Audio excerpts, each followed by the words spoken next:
Doctor Rao's dental ఛానల్కి స్వాగతం, సుస్వాగతం. చాలామందికి పెదవుల మీద తెల్లని మచ్చలు లేకపోతే నల్లని మచ్చలు ఏర్పడుతూ ఉంటాయి. ఎందుకంటే చాలామంది సిగరెట్లు తాగుతూ ఉంటారు, చుట్టలు తాగుతూ ఉంటారు, బీడీలు తాగుతూ ఉంటారు. ఈ విధంగా ఈ చుట్టలు, బీడీలు, సిగరెట్లు తాగడం వల్ల ఏమవుతుందంటే పెదవి కాలిపోయి ఫస్ట్ అది నల్లగా మారుతుంది, తర్వాత తెల్లగా మారుతుంది, తర్వాత అది పుండులాగా మారుతుంది. అట్లాగే కాకుండా ఇక చాలామంది పళ్ళను కొరుకుతూ ఉంటారు, అంటే పెదాలని కొరుకుతూ ఉంటారు అన్నమాట. అది ఒక అలవాటు. ఈ పెదవిని కంటిన్యూస్గా కొరవటం వల్ల అది అక్కడ పెదవి ఇరిటేషన్ వల్ల అక్కడ ఒక ఇంజురీలా తయారయ్యి అది లాస్ట్కి ఒక తెల్లని మచ్చలాగా ఏర్పడటం అనేది జరుగుతూ ఉంటుంది. ఇకపోతే చాలామంది వేడి కాఫీ, వేడి టీ ఇట్లా స్టీల్ గ్లాసుల్లో కూడా తాగుతూ ఉంటారు. ఎందుకంటే స్టీల్ గ్లాసులు చాలా కాలం పాటు మనం వాడుకోవచ్చు, అది పగలవు.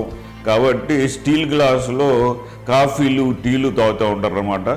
ఈ స్టీల్ గ్లాసు కాఫీ ఏమవుతుందంటే మనం పెదవి మీద పెట్టుకునేటప్పుడు బాగా ఎక్కువ మెటల్ కాబట్టి ఎక్కువ వేడి ఉండటం వల్ల ఆ వేడితో కూడా ఈ పెదవి కాలిపోయి రాను అది నల్లగా, తెల్లగా ఇట్లాగా మచ్చలు రావటం అనేది జరుగుతూ ఉంటుంది.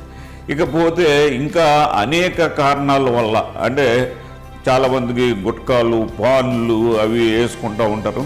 వీటి వల్ల కూడా పెదాలు మీద తెల్లని మచ్చలు, తర్వాత ఎర్రని పుండ్లాగా ఏర్పడి చాలామంది, కొంతమందికి అది క్యాన్సర్గా కూడా మారే అవకాశం ఉంటుంది.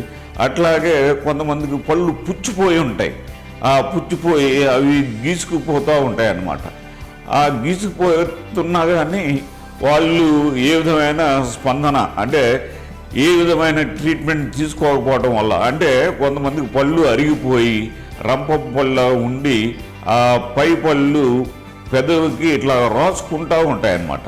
ఆ రాసుకోవడం వల్ల, ఆ గీసుకోవడం వల్ల ఆ పెదవి ఏంటంటే ఇరిటేషన్, క్రానిక్ ఇరిటేషన్ వల్ల, ఇంజురీ వల్ల ఆ పెదవి తెల్లగా మారే అవకాశం ఉంది. ఇట్లా తెల్లని మచ్చలు ఏర్పడాయంటే ఇమీడియట్గా డాక్టర్ను సంప్రదించి వెంటనే ట్రీట్మెంట్ చేయించుకోవాల్సిన అవసరం ఉంది.